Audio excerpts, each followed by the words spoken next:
এইটা আসলে মনে রাখার কিছু ট্যাকটিক্স আছে। ১ থেকে ২০ পর্যন্ত যে মৌলগুলা, ওগুলা মনে রাখার একটু নিয়ম আছে আরকি। তাহলে hydrogen, helium, lithium, beryllium, boron, carbon, nitrogen, oxygen, fluorine, neon, sodium, magnesium, aluminium, silicon, phosphorus, sulphur, chlorine, argon, potassium, calcium. এখন রুলটা কি? এদের ভর সংখ্যা বের করার নিয়মটা কি? ভর সংখ্যা বের করার নিয়ম হচ্ছে যদি জোড় সংখ্যা হয় তাহলে ২ দিয়ে গুণ করবা। আর যদি বিজোড় সংখ্যা হয়, অড নাম্বার হয় তাহলে ২ দিয়ে গুণ করে ১ যোগ করবা। এটা হচ্ছে সবার জন্য খাটবে না। অনলি ফর ১ থেকে ২০ নাম্বার মৌল।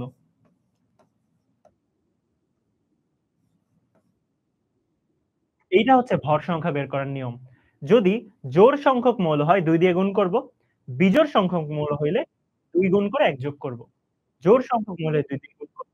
বিজোড় সংখ্যক মৌল হইলে ২ দিয়ে গুণ করে ১ যোগ করব। ওকে?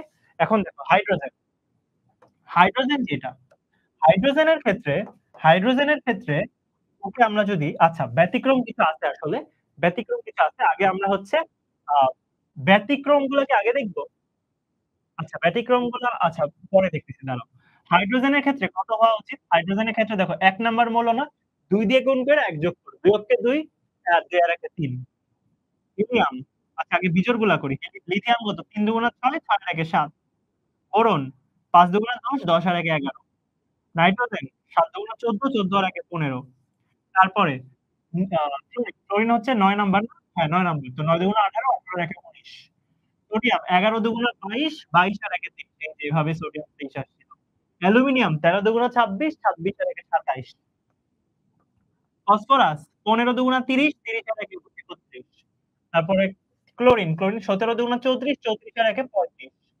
তারপরে পটাশিয়াম ১৯ দুগুণা ৩৮, ৩৮ আর একে ৩৯। ওই তো পারমাণবিক সংখ্যাকে ২ দিয়ে গুণ করে ১ যোগ করছি।